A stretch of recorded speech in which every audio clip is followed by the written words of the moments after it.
Hey, hi everybody. Welcome to our devotional today. We're still in Mark chapter 15, but I just want to read a couple of verses from Mark 15 and then take you to the Gospel of Luke.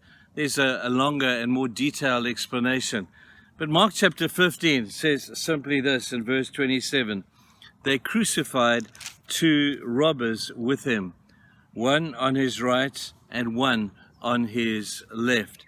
And then if you want to read a little bit more about the detail of that, you can have a look at Luke chapter 23. This is what it says. There was a written notice above him, which read, "This is the King of the Jews."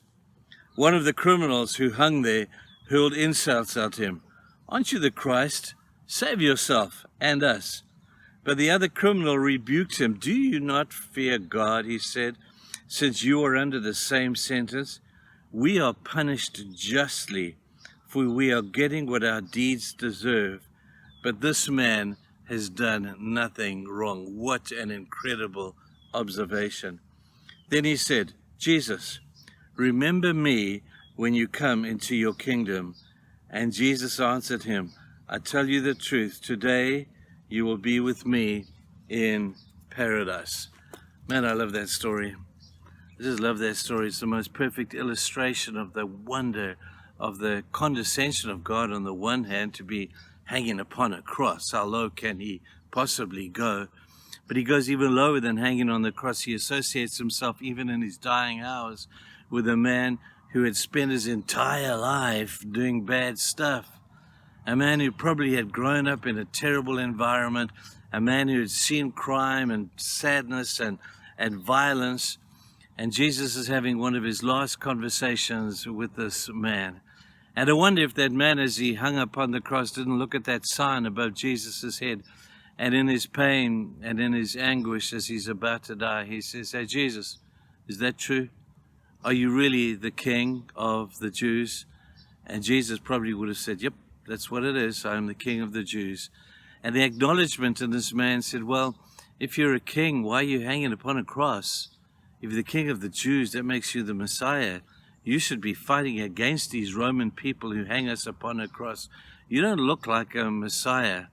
And yet he acknowledged Jesus for who the sign said that Jesus was. And with that conversation of great anxiety and great passion, Jesus says to him, "My man, today, because of your acknowledgement and your request, I'm taking you to heaven." Can you imagine getting to heaven and seeing the first guy that was ever there was a man who hung upon a cross next to Jesus? A man who had, in worldly sense, deserved everything that he was getting in his being crucified. He had done evil things and bad things, and even he acknowledged that. But there he is in heaven. I'm going to tell people, we're going to be so surprised when we see the likes of some of the people who are heaven when we get there.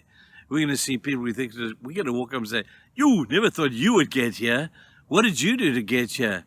And they will explain to you the same thing that the thief on the cross did.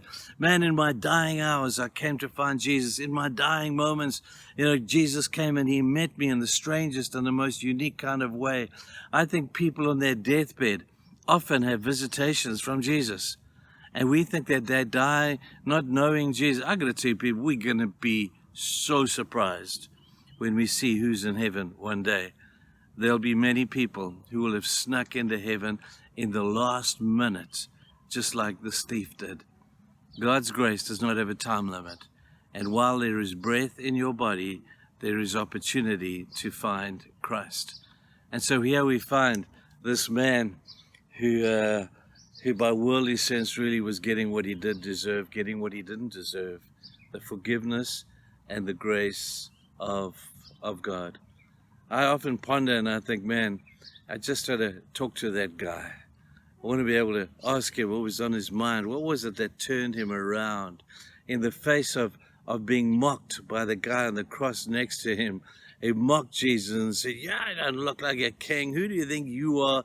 You're just like us." And this man would quietly have seen, nope, he's not like us. This man is Jesus. And he is, as the sign says, he is the King of the Jews. Man, what a wonderful story. What a beautiful picture of how low Jesus will go to rescue humanity. Even a dying thief, a dying insurrectionist, a dying murderer, Jesus took him to heaven with him. Can you get a picture today, people? The wonder and the incredible love and the bigness and the enormity of God's grace for mankind.